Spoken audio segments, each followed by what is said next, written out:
C'était ce que nous recherchions, puisqu'il y a d'autres labels qui sont basés exclusivement sur une transmission de ce que l'on fait en interne, mais sans l'évaluation, j'allais dire, réelle du terrain. Et donc cette labellisation, c'est son point fort et c'est ce qui nous intéressait.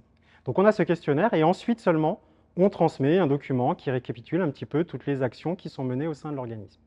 Tout le monde est concerné par le questionnaire. Il faut d'ailleurs, suivant la taille de l'organisme, un taux de réponse suffisant pour que ce soit significatif. Et il y a une batterie d'à peu près un peu plus de 70 questions sur la qualité de vie au travail, mais dans son sens large, c'est-à-dire le sens au travail, le management, la rémunération, les moments de convivialité. Voilà, c'est quelque chose qui est très varié et qui, on le pense, voilà, nous aide beaucoup à progresser justement sur toutes les actions que l'on doit mettre en place, puisque obtenir la labellisation, j'allais dire, c'est la fin du travail.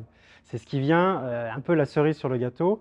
Tout le travail doit se faire en amont pour justement développer la qualité de vie au travail.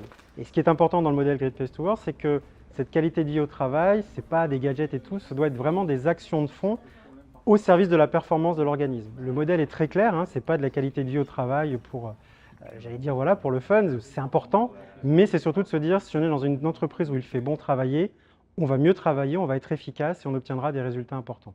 Donc c'est ça aussi qui nous plaît dans ce modèle et dans les différentes valeurs qui sont évaluées, l'équité, la justice, etc. C'était des choses très importantes pour nous. On est très fiers d'avoir obtenu ce label. D'abord, on a raté, il faut être honnête, la première année. On s'est engagé dans la démarche en 2018 et en 2018, on n'a pas été certifié.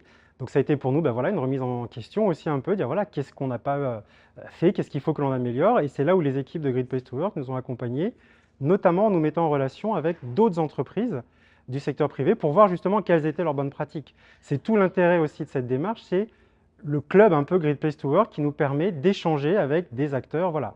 Alors qui sont assez surpris de voir, là, pour nous, UNIORSAF, pour vous, je l'espère bientôt, UNCEPAM, en disant mais pourquoi ils sont là avec nous, dire on a les mêmes problématiques, on a des problématiques d'embauche, on a des problématiques pour fidéliser les gens, pour donner du sens au travail. Donc on a énormément en fait de points communs avec ces entreprises et le fait de pouvoir échanger, on a pu échanger avec Decathlon, avec DHL, donc avec des entreprises qui n'ont rien à voir a priori avec notre activité, notre cœur de métier, mais avec lesquelles on partage quand même beaucoup de valeurs et beaucoup de problématiques et donc c'était extrêmement intéressant. Dans les valeurs qui sont défendues, il y a aussi une valeur de fierté.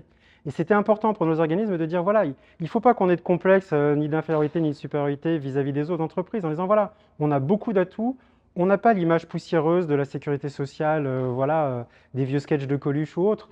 On a beaucoup changé, on a beaucoup évolué, nous on le sait en interne, et c'est important à travers ce label d'abord de valoriser l'action pour l'ensemble de nos personnels qui sont très fiers de ce sujet, et par ailleurs à l'extérieur, de dire, voilà, attendez, c'est vos standards, c'est des standards qui ne sont pas des standards spécifiquement publics ou sécurité sociale. Voilà, on est la première entreprise du service public à être certifié Great Place to Work, mais avec exactement les mêmes questions et la même grille d'analyse que l'ensemble des autres entreprises.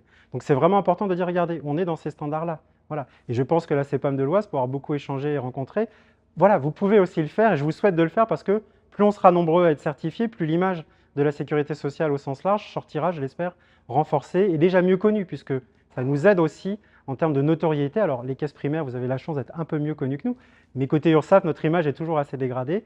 Ça a modifié notre image. Les gens sont au départ un peu réticents, ne comprennent pas. Et puis, voilà, en expliquant les choses, voilà, on parle le même langage sur beaucoup de choses. Et après les 5-10 premières minutes, quand on est notamment dans les clubs Great Place to Work de surprise, très vite, les entreprises oublient entre guillemets notre mission de recouvrement et on parle d'entreprise à entreprise, on échange sur nos problématiques de télétravail aujourd'hui, encore une fois d'intégration, parce qu'on sait que c'est un gros sujet dans les entreprises. Voilà, et on échange nos bonnes pratiques les uns les autres et on apporte aussi aux autres. Voilà, on est allé au départ un peu pour prendre les bonnes idées, on a vu qu'on avait aussi des bonnes idées en interne et qu'on les transmettait et les entreprises sont très surprises de ça.